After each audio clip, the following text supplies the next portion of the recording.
Good morning વિદ્યાર્થી મિત્રો.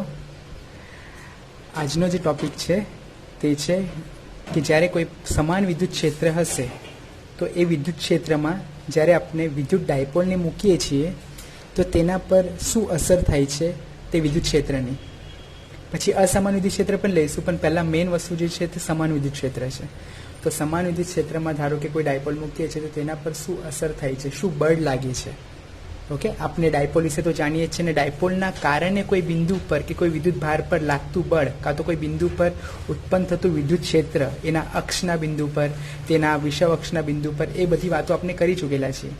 આજે જે વાત છે તે એ ડાયપોલને તમારે કોઈ બાહ્ય વિદ્યુત ક્ષેત્રમાં મૂકવાનું છે, અને વિદ્યુત ક્ષેત્ર પણ પાછું કેવું લેવાનું છે, સમાન વિદ્યુત ક્ષેત્ર લેવાનું છે. તો તેના પર કેવી અસર થાય છે તે વાત કરવાની છે. પણ આ વસ્તુ સ્ટાર્ટ કરતાં પહેલાં તમે એક બીજી ક્વોન્ટિટીને સમજી લો, ફિઝિકલ ક્વોન્ટિટી એટલે કે ભૌતિક રાશિ, અને જેનું નામ છે ટોર્ક.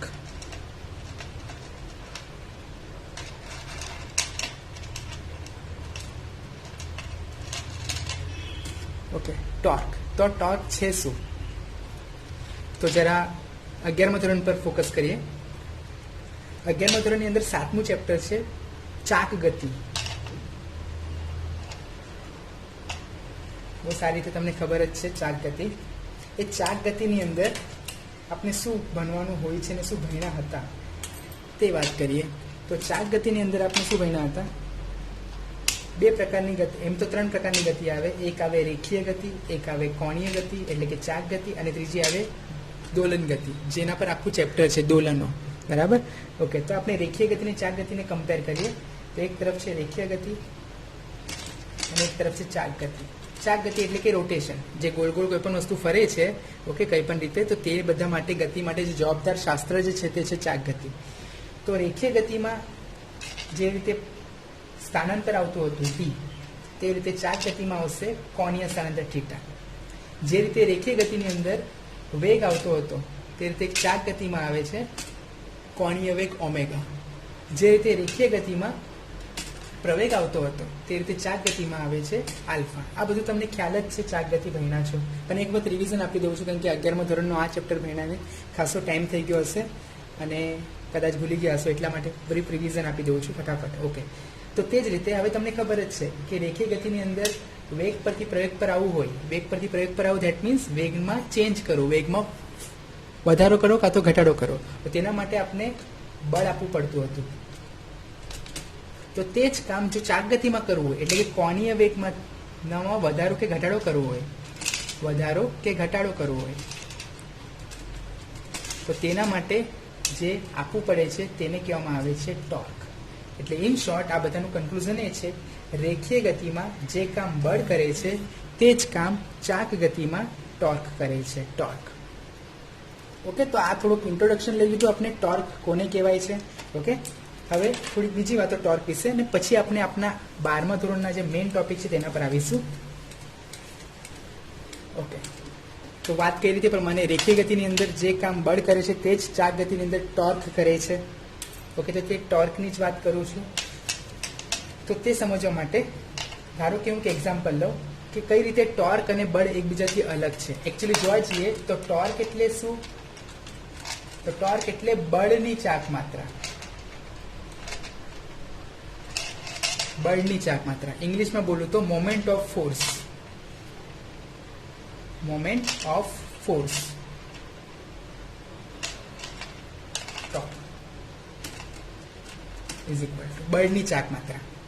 ઓકે, તો કઈક રીતે થોડોક અલગ છે ટોર્ક બળ કરતા, અને શું સૂત્ર બનશે એનું, તો તે જરા જોઈ લઈએ. તો તેના માટે એક એક્ઝામ્પલ ઇમેજિન કરો કે ધારો કે મારી પાસે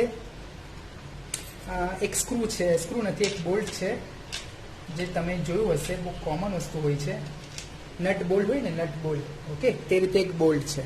હવે આ બોલ્ટને તમારે ઓપન કરવો છે કાં તો ફિટ કરવો છે, તેના માટે તમે શું વાપરો છો? પાના વાપરો છો, જેને વ્રેન્ચ કહેવાય ઇંગ્લિશમાં, કંઈક આ રીતે.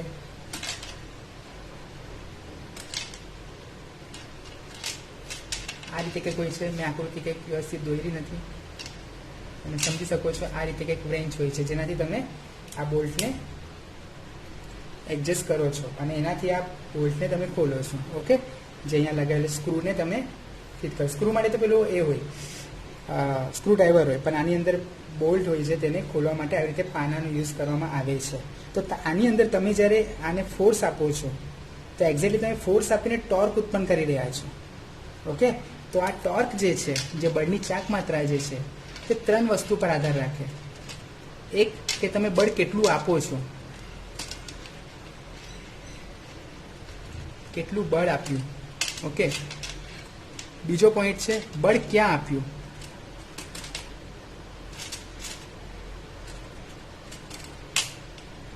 અને ત્રીજું છે કેટલા એંગલ પર આપ્યું, એટલે કે કેટલા ખૂણે આપ્યું.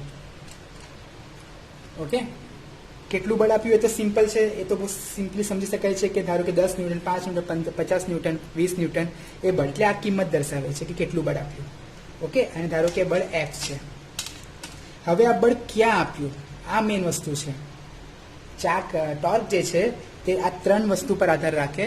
તેમાંથી પહેલી વાત કરું, બળ કેટલું આપ્યું તો તે તો ફક્ત એની કિંમત દર્શાવે છે. જો કે એનાથી પણ ખબર પડે કે જેટલું બળ વધારે હશે તેટલું ટોર્ક પણ વધારે ઉત્પન્ન થશે. જેટલું બળ વધારે લગાડશો તેટલું ટોર્ક પણ વધારે ઉત્પન્ન થશે. એટલે બળની એવું નહીં બને કે બળ ઓછું હોય તો ટોર્ક વધે, એવું નથી. બળ અને ટોર્ક એકબીજાના સમપ્રમાણમાં જ હશે. ઓકે, એટલે બળ કેટલું વધારે છે તેના પર પણ ટોર્ક આધાર રાખે છે. બીજા પોઈન્ટ પર આવે, બળ ક્યાં લગાડો છો. ઓકે, તો અહીં તો આખો આ કેટલો મોટો હેન્ડ છે, આ આખા પાનાનો ખાસો મોટો હાથ છે, તો ત્યાં તમે કઈ સાઈડ બળ લગાડો છો. તો મોસ્ટલી તમે જોયું હશે જે મિકેનિક્સ હોય છે તે ખૂણે જઈને એને પાનાથી એને ખસેડતા હોય છે. એટલે કે પાનાથી, એટલે કોઈ દિવસ અહીંથી તમે એને પુશ નથી કરતા, આ જગ્યા પરથી નથી કરતા. ઓકે, કરી શકાય છે, અહીંથી પણ થશે, પણ ત્યાં તમને વધારે બળ આપવું પડે છે. ઇમેજિન કરો કે આ બોલપેન જ એક પાનો છે અને તમારે અહીંથી ફિટ છે, તો તમારે એને ખોલવું હોય તો અહીંથી વધારે ઇઝી પડશે, આ એન્ડ પોઈન્ટથી, નહીં કે અહીંથી. ખ્યાલ આવ્યો? ઓકે, તો ક્યાં બળ લગાડો છો. ધારો કે હું અહીં બળ લગાડું છું, આ પોઈન્ટ પર. ધારો કે અહીં પણ લગાડી શકો, પણ આ પોઈન્ટ પર બળ લગાડું છું, તો આ બિંદુથી જ્યાં તમારે એ વસ્તુને ફરાવવી છે ત્યાંથી આ અંતર જે છે તે મેટર કરે છે. એટલે જેટલું અંતર વધારે હશે, આ આર અંતર જેટલું વધારે હશે તેટલું જ વધારે ઇફેક્ટિવ ટોર્ક બનશે. ઓકે, તમે જાતે ટ્રાય કરો. ધારો કે આ બોલપેન જે છે તેને મેં પાઇવોટ કરી દીધી છે, એટલે કે એક જગ્યાએથી બાંધી રાખેલી છે. હવે મારે આને ફેરવવી છે, તો અહીં બળ લગાડીશ તો ઇઝીલી ફરશે આમ, કે પછી અહીં બળ લગાડીશ તો ઇઝીલી ફરશે, કે પછી અહીં બળ લગાડીશ. મતલબ ફરશે તો 3 કિસ્સામાં, કારણ કે આ નોર્મલ બોલપેન છે એટલે તમારા માટે એટલું બળ તો સફિશિયન્ટ મળી જશે. પણ વાત એવી છે કે સૌથી ઓછું બળ ક્યાં લગાડવું પડે છે. ઓકે, કાં તો પછી તમે બીજું એક એક્ઝામ્પલ લઈ શકો છો. તમારા ઘરે દરવાજો તો હશે જ. એ દરવાજા નોર્મલી આ ડોર હોય છે. ઓકે, અને આ સાઈડથી એ મિજાગરાથી જોઈન્ટ હોય છે અને આ સાઈડ હેન્ડલ હોય છે. ઓકે, તો તમે હેન્ડલ ઓલવેઝ, એ હેન્ડલ જે હોય છે તે ખૂણે હોય છે, એક કોર્નર પર હોય છે, એક ધાર પર હોય છે, નહીં કે વચ્ચે, કે નહીં કે જ્યાં મિજાગરા લગાડેલા છે ત્યાં હોય. એનું કારણ એ છે કે અહીં સૌથી ઓછું ફોર્સ લગાડવું પડે આ દરવાજાને ઓપન કરવા માટે. અને જ્યારે તમે દરવાજો ખોલો છો ત્યારે દરવાજો આખો તમારા હાથમાં નથી આવી રહેતો. ઓકે, એ તો આખો દરવાજો તમારા હાથમાં આવી રીતે, બરાબર, પણ એવું નથી થતું. આ મિજાગરા અહીંયા જોઈન્ટ હોય છે એટલા કારણે દરવાજો ફરે છે ખાલી, એટલે કે આ ટોર્ક અનુભવે છે, અથવા તો ટોર્ક ઉત્પન્ન થાય છે. ઓકે, તો આ આર પર આધાર રાખે છે, એટલે કે ક્યાં બળ લગાડો છો તે પણ ઇમ્પોર્ટન્ટ છે. બરાબર, તો આ 2 વસ્તુ ખબર પડી ગઈ, કેટલું બળ લગાડો છો અને ક્યાં બળ લગાડો છો. જેટલો આર વધારે હશે તેટલો ટોર્ક પણ વધારે ઉત્પન્ન થશે. ટોર્ક, આ ટોર્ક જે છે તેને આ સિમ્બોલ જે હું દોરું છું ક્યારનો થોડોક ટી જેવો દેખાય છે પણ થોડોક વળાંક છે, અને ટાવ કહેવામાં આવે. ટાવ. ઓકે, ટાવ નહીં, ટાવ. ટાવ ટ છે, આ ટાવ. ઓકે, ટોર્ક બોલો, ટાવ બોલો, ચાલશે. સિમ્બોલને ટાવ કહેવામાં આવે. તો એટલું ખબર પડી ગઈ. બળની કિંમત પર આધાર રાખે અને અંતર આર પર પણ આધાર રાખે છે. હવે ત્રીજો પોઈન્ટ જે છે તે ખૂણો. આ ખૂણો કેટલા ખૂણે લગાડો છે તે પણ ઇમ્પોર્ટન્ટ છે. ઓકે, તે સમજવા માટે ફરી એકવાર જુઓ જરા ફટાફટ. આ 2 વસ્તુ તો ખબર પડી ગઈ ને.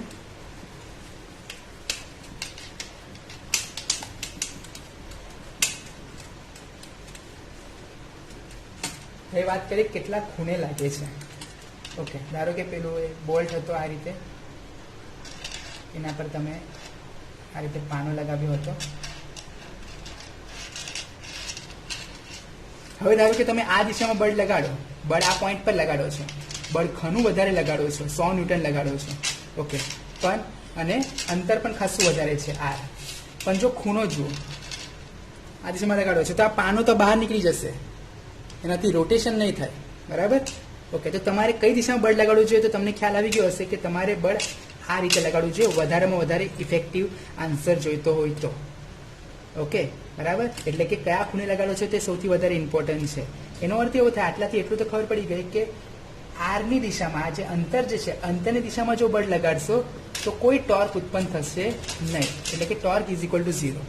અને ટોર્ક જો તમારે મેક્સિમમ જોઈતું હોય અંતર અને એફ સાથે, તો તમારે બળની દિશા આરથી, જો આર છે અને આ બળની દિશા છે, તે બંને વચ્ચેનો ખૂણો જો કેટલાનો બને છે 90 ડિગ્રી, તો થીટા તમારો 90 ડિગ્રી હશે તો તમને ટોર્ક કેવો મળશે, મેક્સિમમ મળશે, ઓકે. અને ટોર્કની વાત કરીએ તો હવે આટલો તો ખ્યાલ આવી ગયો હશે, તો ટોર્કનું સૂત્ર છે tau is equal to R cross F. જે રીતે બળ એ સદિશ રાશિ છે તે રીતે ટોર્ક પણ સદિશ રાશિ જ છે અને તેની પણ દિશા હોય છે, એટલા માટે વચ્ચે ડોટ પ્રોડક્ટ નહીં લખતા, હું ક્રોસ પ્રોડક્ટ લખું છું, આર ક્રોસ એફ, અથવા તો પછી લખવું હોય તો આર એફ સાઇન થીટા.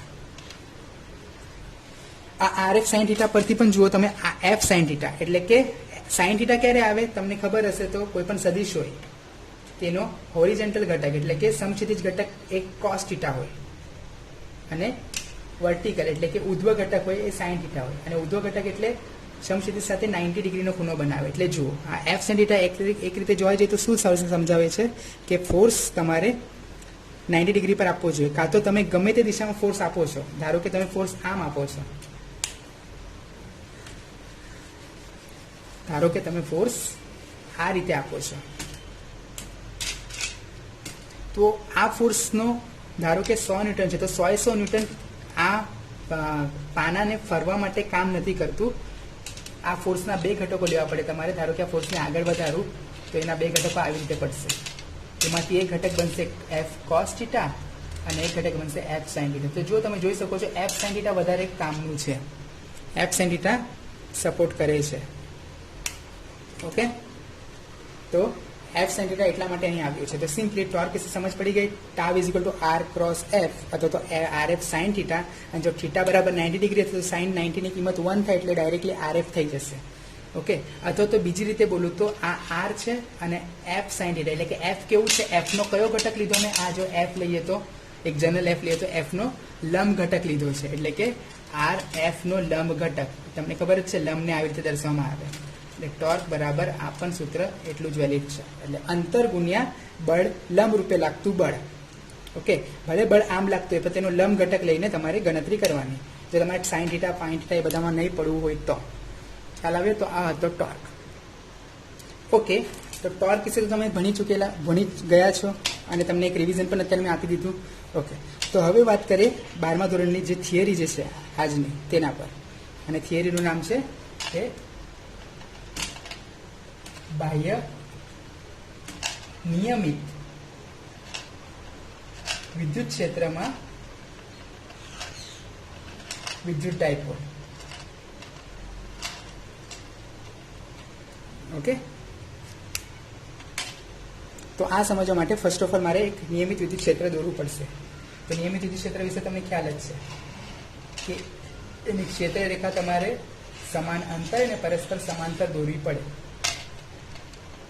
આ દિશામાં વિદ્યુત ક્ષેત્ર લાગે છે, અને આવા વિદ્યુત ક્ષેત્રમાં જ્યારે હું ડાયપોલ મૂકું છું, ઓકે, ધારો કે આ ડાયપોલ ગોઠવી રહ્યો છું, આ એક જનરલ કન્ડિશન છે. તમે ડાયપોલ આ અલગ અલગ રીતે પણ મૂકી શકો છો, પણ આ એક જનરલ કન્ડિશન છે જે આપણે લાસ્ટ આ રીતે ગોઠવીએ છીએ, ઓકે. હવે આના પર જે બળ લાગશે, તમને ખબર છે ડાયપોલ એટલે શું, તો બે સમાન અને વિજાતીય પ્રકારના વિદ્યુત ભારો ને અમુક અંતરે, પરિમિત અંતરે ગોઠવવામાં આવે તો તેને કહેવામાં આવે છે ડાયપોલ, ઓકે. તો અહીં કેટલો વિદ્યુત ભાર છે, ક્યુ. અહીં કેટલો વિદ્યુત ભાર છે, માઇનસ ક્યુ.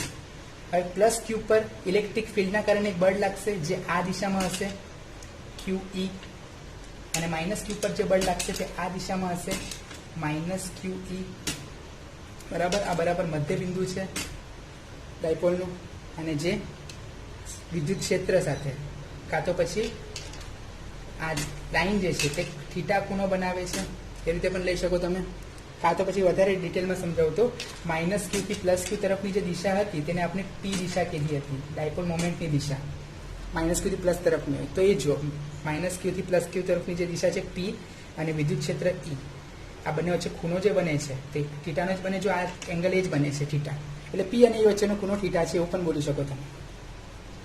ઓકે, તો પ્લસ ક્યુ અને માઇનસ ક્યુ ના કારણે એના પર જે બળ લાગે છે, બળ જે લાગશે તે સમાન લાગશે, કારણ કે વિદ્યુત ક્ષેત્ર કેવું છે, નિયમિત છે, એટલે કે સમાન વિદ્યુત ક્ષેત્ર છે.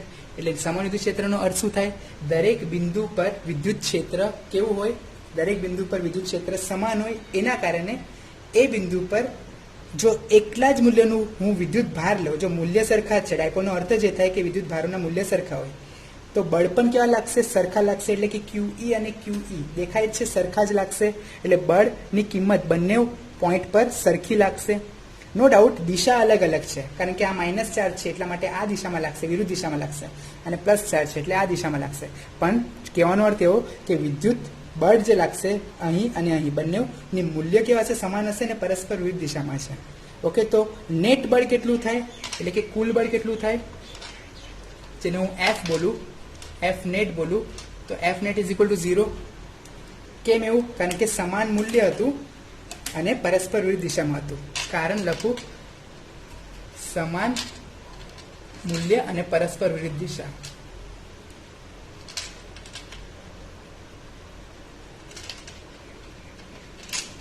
ઓકે, આ રીઝનથી અહીં F નેટ 0 થઈ ગયું.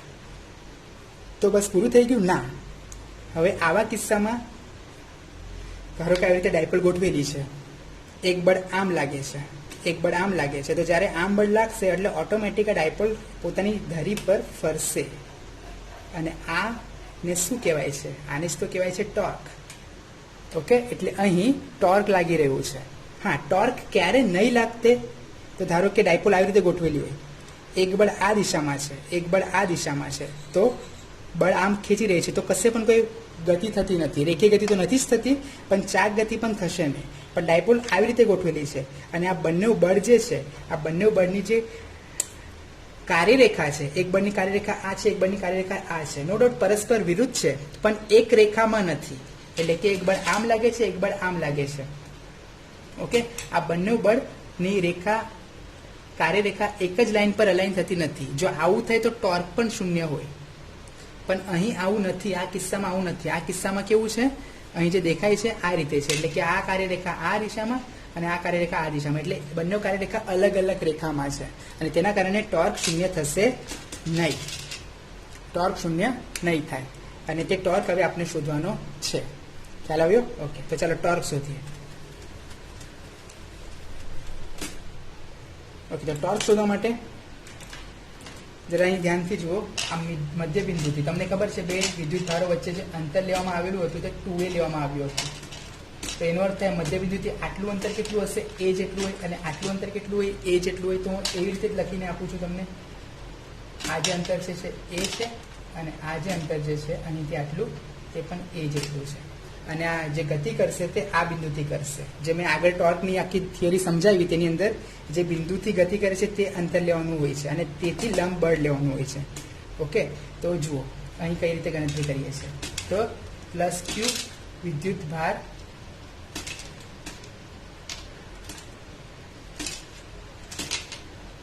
પર લાગતું ટોર્ક. ઓકે, તેને હું ટાઉ પ્લસ બોલું તો ટાઉ પ્લસ નું સૂત્ર શું આવશે?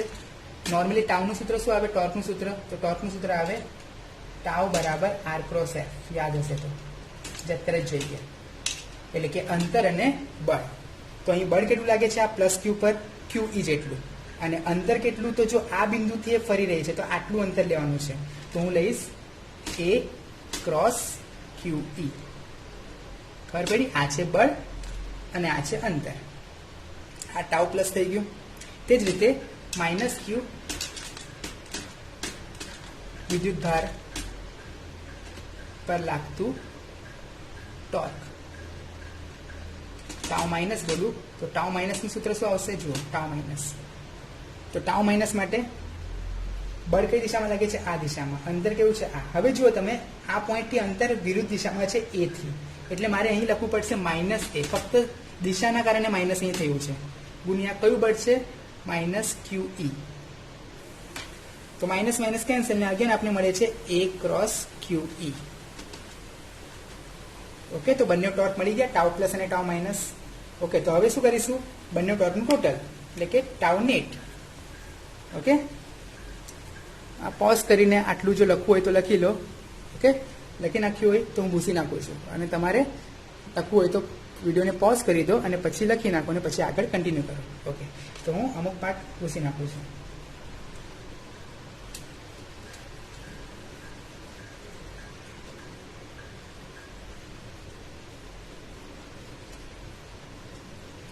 ઓકે, તો ફાઇનલી આપણી પાસે બે ટોર્ક મળ્યા. એક હતું tau plus that is equal two A cross E, અને બીજું હતું tau minus and that is equal two A cross E. Negative આવ્યા હતા પણ બંને સાઈડથી નેગેટિવ કેન્સલ થઈ ગયા. ઓકે, તો કુલ ટોર્ક એટલે કે tau net is equal two શું હશે, tau plus plus tau minus, બંને ટોર્કનું સરવાળો. ટાઉ પ્લસની કિંમત કેટલી છે A ક્રોસ E વત્તા ટાઉ માઇનસની કિંમત કેટલી છે અગેન A ક્રોસ E. તો આ તો સેમ જ થઈ ગઈ, તો તમારે સીધે સીધો 2 ઇન્ટુ A ક્રોસ E થશે. જો ક્રોસ પ્રોડક્ટની અંદર છે ને ક્રમનો નિયમ પડાતો નથી, તમે E ક્રોસ એ નહીં લખી શકો, તમારે ફરજિયાત A ક્રોસ E જ લખવું પડે. Okay, sorry, A cross QE આવશે, E નહીં આવે, QE આવે. અહીં ભૂલ થઈ ગઈ. Tau plus is equal two QE, બળ હતું ને QE, અને અહીં પણ ઉપર આવશે QE, તો અહીં પણ આવશે QE. ઓકે,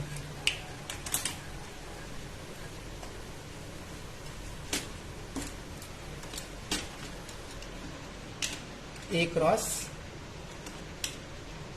QE અને બીજું ટોર્ક જે છે તે અગેન A ક્રોસ QE. તો finally 2A cross QE.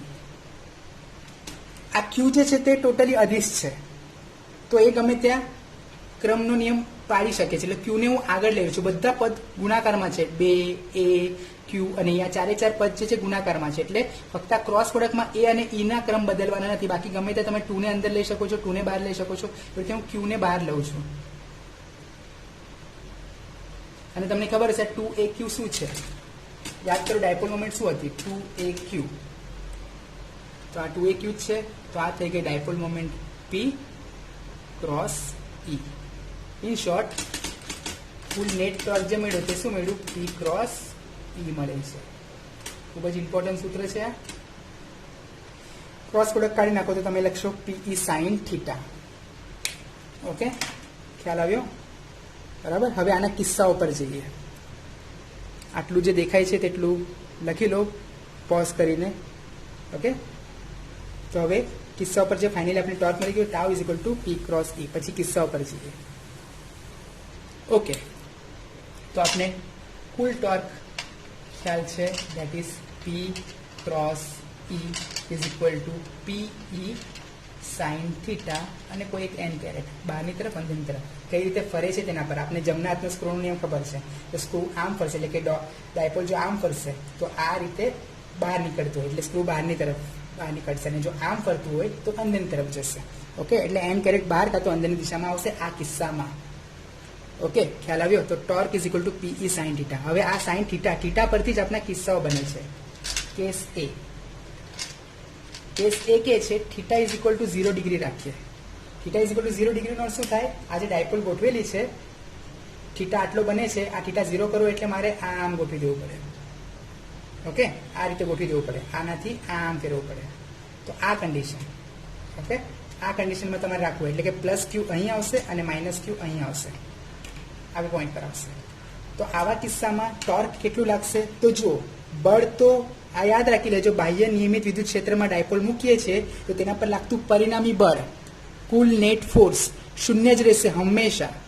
Okay, પણ ટોર્ક શૂન્ય નથી હોતો અને અમુક કિસ્સામાં શૂન્ય હોઈ પણ શકે છે. ઓકે, બરાબર. તો આ કિસ્સામાં જો થીટા ઇઝ ઇક્વલ ટુ 0 લીધું એટલે કે ધારો કે હું ડાયપોલ આવી રીતે ગોઠવી દઉં, તો બળની કાર્યરેખા જે લાસ્ટ કિસ્સામાં જે જનરલ કિસ્સો હતો તેમાં નહીં થઈ રહી હતી એક જ રેખામાં, તે હવે જો બળની કાર્યરેખા એક જ થઈ ગઈ. એક બળ આમ લાગે છે ને એક બળ આમ લાગે છે, તો બંનેની કાર્યરેખા એક જ થઈ ગઈ અને તેના કારણે ટોર્ક શૂન્ય થઈ જશે. અને અહીં મેથેમેટિકલી પણ આપણે એને પ્રૂફ કરીશું કે કેસ 1 બરાબર જો થીટા બરાબર 0 લઈએ તો જો ટોર્કનું સૂત્ર શું બને છે, tau is equal two PE sin 0, અને sin 0 ની કિંમત ખબર છે બધાને 0 આવે એટલે આખો આન્સર 0, એટલે ટોર્ક જે મળે છે તે 0 મળશે. ઓકે, ખ્યાલ આવ્યો? એટલે જ્યારે કોઈ ટોર્કને આપણે આ રીતે ગોઠવી દઈશું બરાબર આ રીતે જ, હા, તો કોઈ ટોર્ક નહીં લાગશે કારણ કે નેટ બળ તો શૂન્ય થઈ જ ગયું, કુલ બળ તો શૂન્ય થઈ ગયું, પણ કુલ ટોર્ક પર આ કિસ્સામાં શૂન્ય થાય છે. ઓકે, કોઈ બળ નહીં લાગે અને કોઈ ટોર્ક પણ નહીં લાગે. ઓકે, કેસ 2 જોઈએ. થીટા બરાબર 90 ડિગ્રી લઈ લઈએ. થીટા બરાબર 90 ડિગ્રી એટલે કઈ રીતે? તમારે આ જે ટોર્ક જે ડાયપોલ જે છે તેને તમારે કઈ રીતે ગોઠવવી પડશે? આ રીતે ગોઠવવી પડે. તો જો ખૂણો 90 ડિગ્રીનો બને વિદ્યુત ક્ષેત્ર સાથે P નો ખૂણો 90 ડિગ્રીનો બને છે. ખ્યાલ આવે છે? ઓકે, ડાયપોલ પણ વિદ્યુત ક્ષેત્ર સાથે 90 ડિગ્રી પર આવી ગઈ છે. તો આવી રીતે ગોઠવીએ તો ટોર્કની કિંમત કેટલી મળે તો તે જુઓ. તો સૂત્ર પ્રમાણે જઈએ, tau is equal two PE sin 90, અને તમને ખબર છે sin 90 ની કિંમત મેક્સિમમ હોય અને 1 હોય. sin ની મેક્સિમમ કિંમત 1 છે +1, અને sin 90 જ છે એટલે કે આની કિંમત +1 આવશે, એટલે જવાબ આવશે PE, જે મહત્તમ કિંમત છે ટોર્કની. કારણ કે તમે જુઓ છો ટોર્ક એ PE અને sin θ પર આધાર રાખે છે. હવે PE આ આખા કિસ્સામાં E સમાન છે એટલે E બદલાવાનો નથી, P સમાન છે કારણ કે A ને જ ડાયપોલની વાત કરી રહ્યા છે, એટલે કે ટોર્ક કોના પર આધાર રાખે છે? ટોટલી થીટા પર, એટલે કે sin θ પર આધાર રાખે છે. એટલે sin ની મેક્સિમમ કિંમત આપણે મેક્સિમમ ટોર્ક આપશે, sin ની મિનિમમ કિંમત આપણે મિનિમમ ટોર્ક આપશે. તો અત્યારે જે sin ની કિંમત મળી તે મેક્સિમમ મળી, એના કારણે આપણે ટોર્ક પણ કેવો મળે છે? મહત્તમ મળે છે. અને જે તમે જોઈ શકો છો, જો ફીલ કરો આને, આમાં વધારે રોટેશન થયું એટલે કે આમાં વધારે ચાક ગતિ થઈ કે આ કિસ્સામાં વધારે ચાક ગતિ થઈ? છેલ્લે ટોર્ક આવીને આમ જ અટકવાનું છે. ઓકે, થોડું વાઇબ્રેશન પણ થશે, પણ એ પછીનો કિસ્સો છે, આપણે એને પછી કોઈ થિયરીમાં ડિસ્કસ કરીશું.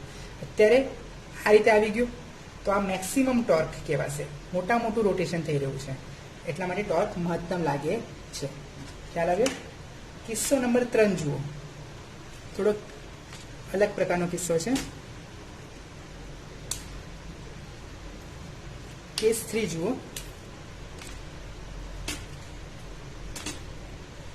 Theta is equal two 180 degree. જો 0 ડિગ્રી ને 180 ડિગ્રીમાં ફરક શું છે જુઓ.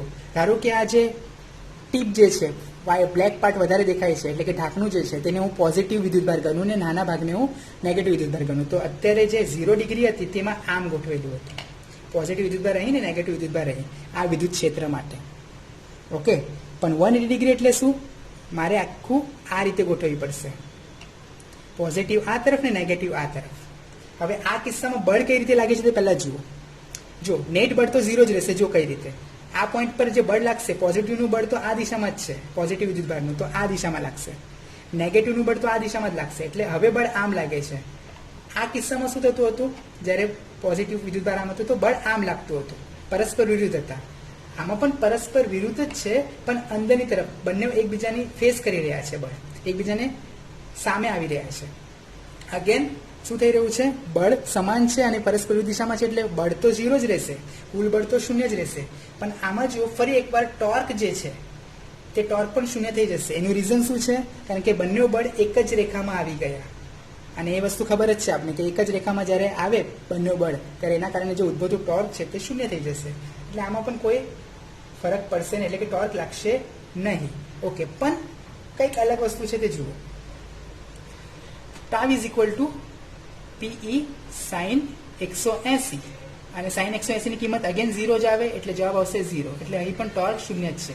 તો ફરક શું છે ઉપરના કિસ્સામાં એટલે કેસ 1 માં અને કેસ 3 માં? ડિફરન્સ એ છે કે આ કિસ્સો એટલે સંતુલિત અવસ્થા.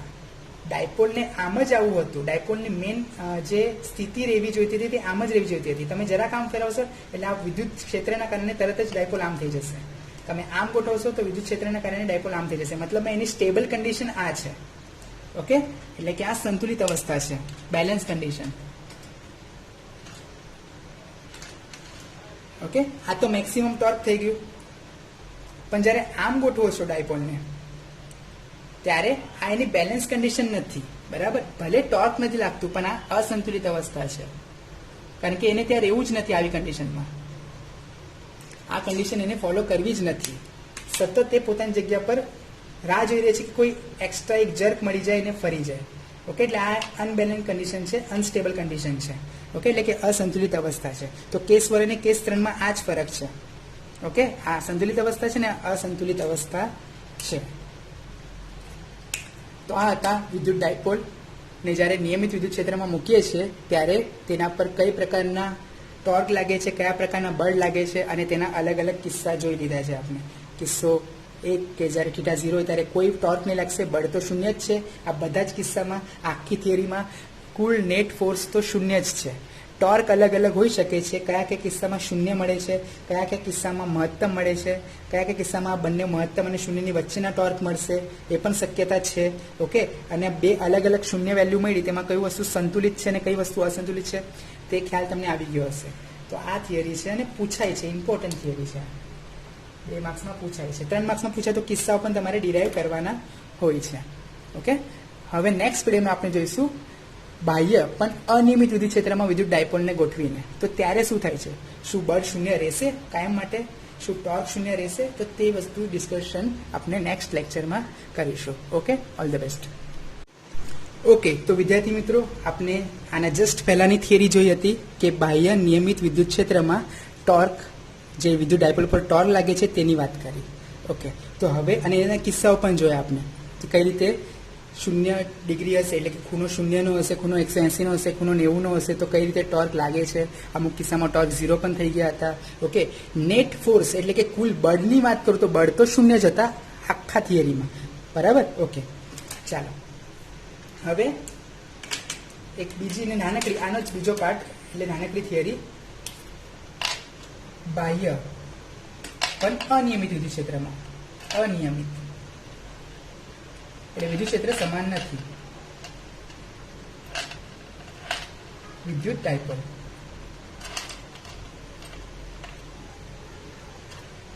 ઓકે, તો આની વાત કરીએ. ઓકે, તો તેના માટે એક સિમ્પલ એક્ઝામ્પલ લેવું પડશે તમારે. અને સિમ્પલ એક્ઝામ્પલ શું છે તમને ખ્યાલ જ હશે. તમારા ઘરે માથા ઓળવા માટે કાચકી હશે, કોમ્બ હશે. ઓકે, કાં તો સ્કેલ પણ લઈ શકો છો, પ્લાસ્ટિકની સ્કેલ.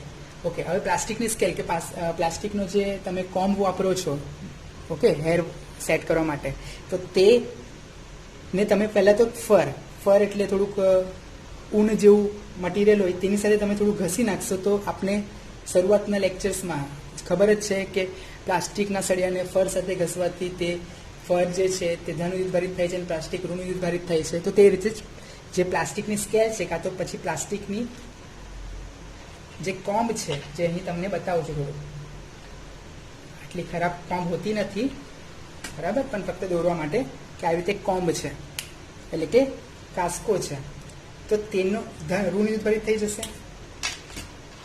હવે એવું નહીં કહેતા સર મારા ઘરે તો છે ને લાકડાની કોમ છે, ના, હશે, હોઈ શકે કે કોઈ કાચની કોમ નથી રાખતું ને, તૂટી જશે. હા, ચાલો, તો ઋણ વિદ્યુતભારિત થઈ ગઈ છે.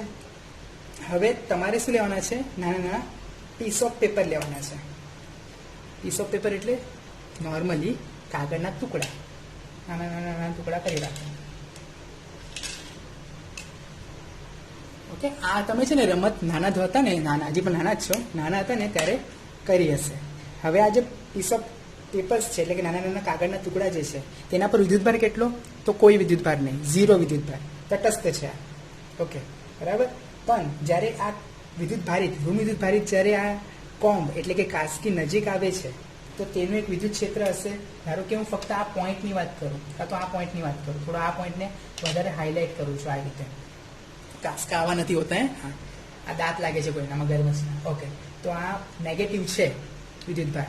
તો આ વિદ્યુતભાર નેગેટિવ છે તો એની ક્ષેત્ર આ રીતે કંઈક ઉત્પન્ન થશે.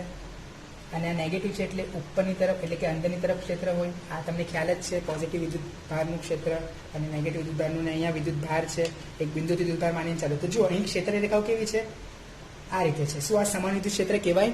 ના, આ સમાન વિદ્યુત ક્ષેત્ર નથી. એટલે આપણો જે ટોપિક જે છે અનિયમિત વિદ્યુત ક્ષેત્ર તેના પર જ ફોકસ કરીએ છીએ. હવે આવા ક્ષેત્રમાં જ્યારે આ કાગળનો ટુકડો આવે છે તો કાગળના ટુકડા પર જેટલા પોઝિટિવ છે તેટલા નેગેટિવ છે એ તમને ખબર જ છે, કારણ કે આ તટસ્થ છે. તટસ્થનો અર્થ એવો નહીં થાય કે કોઈ વિદ્યુતભાર નથી, પણ વિદ્યુતભાર કઈ રીતે હોય કે જેટલો પોઝિટિવ વિદ્યુતભાર છે તેટલો જ નેગેટિવ વિદ્યુતભાર છે. તો ધારો કે આ પીસને હું જરા વધારે ફોકસ કરીને બતાવો. આટલો મોટો કાગળનો ટુકડો નથી, પણ ખાલી તમને દેખાય એટલા માટે. એના પર પોઝિટિવ અને નેગેટિવ આવી રીતે હતા, અલગ નહીં થઈ ગયા હતા, મિક્સ જ હતા. ઓકે, પણ હવે અહીં શું થશે, આ નેગેટિવ વિદ્યુત ભારના ક્ષેત્રના કારણે પોઝિટિવ પર એક આકર્ષણ બળ લાગશે અને નેગેટિવ પર અપાકર્ષણ બળ લાગશે. એટલે આને ઉપર ખેંચશે ને આને નીચે ખેંચશે, એટલે આમ લાગશે. એટલે આના પછીની કન્ડિશન શું હશે, આના પછીની કન્ડિશન કંઈક આ રીતે હશે.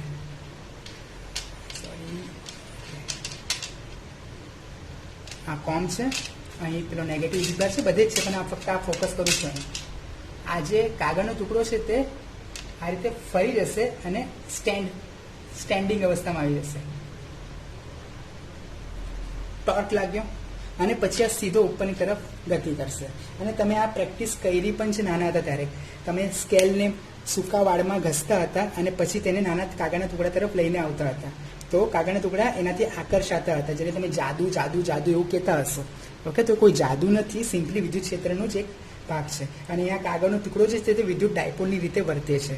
તો જોયું તમે અહીં શું થયું, અહીં ટોર્ક પણ લાગ્યો અને હવે આ જે કાગળનો ટુકડો જે છે તે પહેલાં આમ થઈને પહેલાં સીધો સ્ટેન્ડ થઈ ગયો અને પછી સીધો કાંસકા તરફ ગતિ કરે છે. તો આ ગતિ કઈ થઈ, આ રેખીય ગતિ થઈ, આ કોણીય ગતિ થઈ.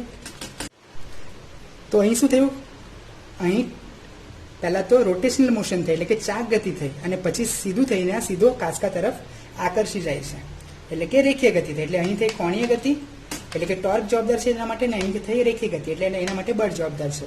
તો જોયું અહીં બાહ્ય નિયમિત વિદ્યુત ક્ષેત્રમાં કોણીય ટોર્ક એટલે કે ટોર્ક પણ શૂન્ય નથી અને બળ પણ શૂન્ય નથી. તો શું એવું જ રહેશે કે કાયમ માટે ક્યારે પણ બાહ્ય અનિયમિત વિદ્યુત ક્ષેત્ર આવે ત્યારે કુલ બળ પણ શૂન્ય નહીં હોય અને ટોર્ક પણ શૂન્ય નહીં હોય? તો ના, એવું પણ નથી. ઓકે, આ કિસ્સામાં એવું બન્યું છે. એટલે કે આ કિસ્સામાં જે બળની વાત થતી હતી, જે નિયમિત ક્ષેત્ર હતું, અનિયમિત નહીં, નિયમિત ક્ષેત્ર, આના આગળની થિયરી, ત્યારે આપણે કન્ફર્મલી કહી શકતા હતા કે બળ જે છે નેટ બળ એટલે કે કુલ બળ તે શૂન્ય જ હોય. અનિયમિતમાં એવું કહી શકાય નહીં, બળ શૂન્ય હશે પણ, જે અત્યારે તો નથી જ દેખાતો, પણ અમુક કિસ્સામાં બળ શૂન્ય હશે પણ અમુક કિસ્સામાં બળ શૂન્ય ન પણ હોય. ટોર્ક હશે પણ ન પણ હોય. ડિપેન્ડ કરે છે કઈ રીતે કિસ્સો બને છે, કઈ રીતે ગોઠવણી થયેલી છે તેના પર. અનિયમિત વિદ્યુત ક્ષેત્રમાં આ પ્રકારની સિચ્યુએશન્સ હોઈ શકે છે. ટોર્ક શૂન્ય હોઈ પણ શકે, બળ શૂન્ય હોઈ પણ શકે, ટોર્ક શૂન્ય ન પણ હોય, બળ શૂન્ય ન પણ હોય. ડિપેન્ડ કરે છે સિચ્યુએશન પર. ઓકે, ખ્યાલ આવ્યો? ઓકે, તો તે વસ્તુ સમજવા માટે આ આકૃતિને ભૂસી નાખું છું અને એક રેગ્યુલર જનરલ વિદ્યુત ભાર લઈએ. ધારો કે એક વિદ્યુત ભાર છે, બિંદુવત વિદ્યુત ભાર છે. બિંદુવત વિદ્યુત ભાર એટલા માટે લીધું કારણ કે એનાથી આપણે સારું એવું અનિયમિત વિદ્યુત ક્ષેત્ર ઉત્પન્ન કરી શકીએ છીએ. પોઝિટિવ છે તો એની ક્ષેત્ર રેખાઓ કંઈક આ રીતે હશે, આપને ખ્યાલ જ છે. હવે આવામાં હું શું કરું છું, એક ડાયપોલને ગોઠવું છું. હવે ડાયપોલ ગોઠવવાની ઘણી બધી રીતો છે, ઘણી બધી મેથડ્સથી હું એને ગોઠવી શકું છું. તો જો હું આવી રીતે ગોઠવું છું ડાયપોલને, તો શું આ કન્ડિશનમાં જો અહીં જે વિદ્યુત ક્ષેત્ર જે છે તે આ કિસ્સામાં આમ છે, તો માઇનસ વિદ્યુતભાર પર બળ જે લાગશે તે આ દિશામાં લાગશે અને પ્લસ પર બળ લાગશે તે આ દિશામાં લાગશે. તો આ પેલો કિસ્સો થઈ ગયો 180 ડિગ્રી વાળો. તો આ કિસ્સામાં તો ટોર્ક લાગતું નહીં હતું, બરાબર ને? તો ટોર્ક આ કિસ્સામાં નહીં લાગે, બરાબર, કારણ કે બંને બળ જે છે તે એક રેખામાં થઈ ગયા એટલે ટોર્ક નહીં લાગે. એટલે આ કિસ્સામાં ટોર્ક શૂન્ય. પણ શું બળ લાગશે? હા, અહીં બળ શૂન્ય નથી. કેમ? કારણ કે અહીં જે વિદ્યુતભાર છે તે ક્યુ જ છે, અહીં પણ વિદ્યુતભાર છે માઇનસ ક્યુ, એટલે ટુમે તો સરખી જ છે.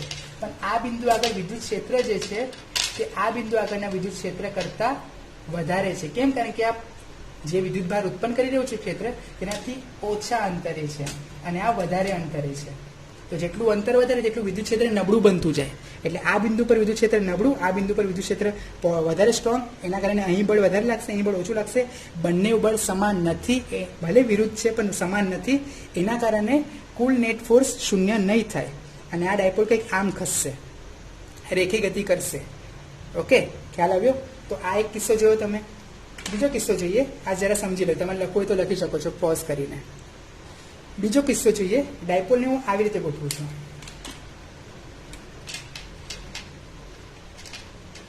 પણ મેં શું નવું કર્યું? પોઝિટિવ વિદ્યુતભારને આ તરફ લીધો છે અને નેગેટિવ વિદ્યુતભારને આ તરફ લીધો છે, જે આનાથી ઉલટો કિસ્સો અત્યારે જોઈ ગયા છે. તો આમાં પણ સેમ એવી જ કન્ડિશન. ટોર્ક કેટલું લાગે?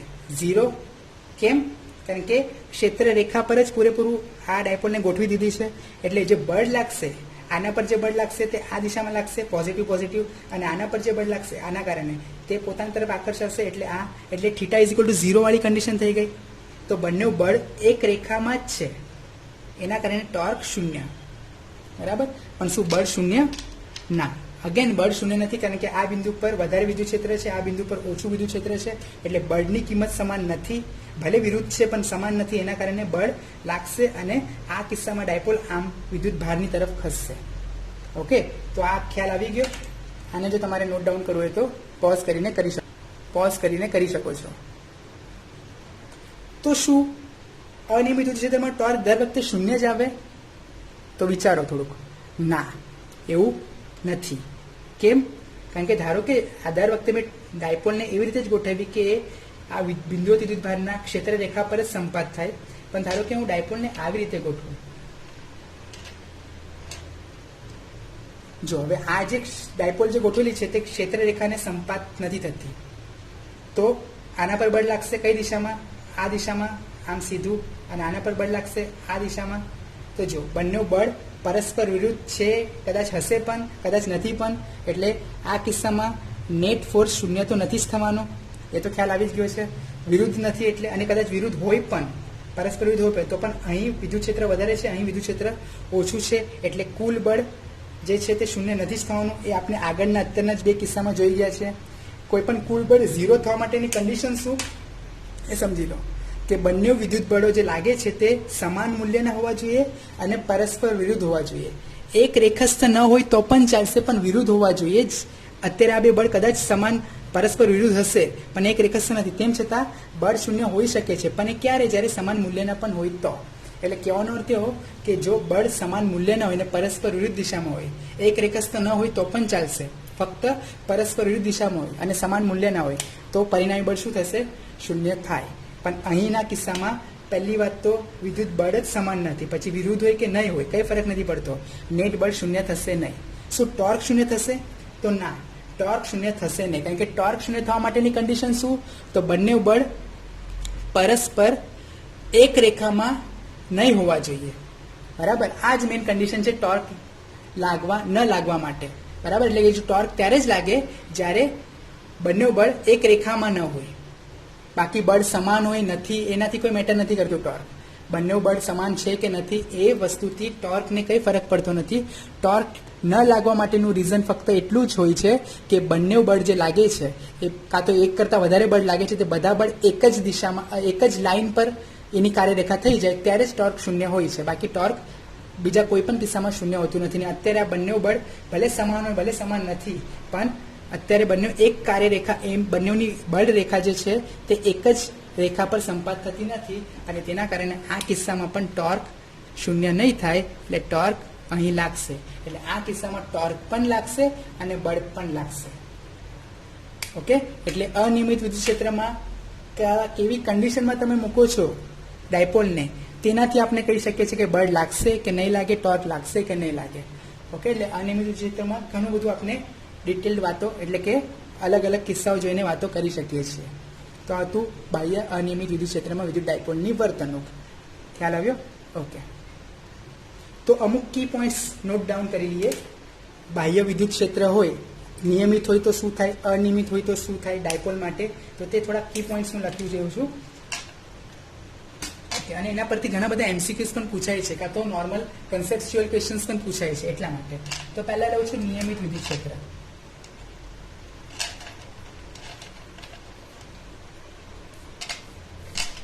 તો નિયમિત વિદ્યુત ક્ષેત્રમાં કુલ બળ અથવા તો એફ નેટ હંમેશા, જો અહીંયા હંમેશા બળ વાપર્યું, હંમેશા શૂન્ય જ હોય. આ વસ્તુ નોટ ડાઉન કરજો. ઓકે, કુલ બળ હંમેશા શૂન્ય જ હોય. કોના પર? તો ડાયપોલ માટે, વિદ્યુત ડાયપોલ માટે. ઓકે, બાહ્ય નિયમિત વિદ્યુત ક્ષેત્રમાં જ્યારે આપણે વિદ્યુત ડાયપોલને ગમે તે રીતે ગોઠવીશું, આમ ગોઠવીશું, અલગ અલગ એંગલથી ગમે તે ગોઠવીશું, કુલ બળ હંમેશા શૂન્ય જ હોય. ઓકે, અને કુલ ટોર્ક જે છે, ઓકે, તે શૂન્ય હોઈ શકે ન પણ હોય. આ હોઈ શકે, આ સ્ટેટમેન્ટનો અર્થ શું થાય? શૂન્ય હશે પણ ખરું, જ્યારે આપણે 0 ડિગ્રી પર ગોઠવીશું તો શૂન્ય જ છે, 180 ડિગ્રી પર ગોઠવીશું તો પણ શૂન્ય જ છે, અને કોઈ બીજા એંગલ પર ગોઠવીશું તો શૂન્ય નથી પણ. એટલે કે શૂન્ય હોઈ શકે, ડિપેન્ડ કરે છે કે કેવી રીતે ગોઠવેલી છે. ઓકે, તો બે લાઈન ખબર પડી ગઈ. ઓકે, ચાલો હવે વાત કરીએ અનિયમિત વિદ્યુત ક્ષેત્રની.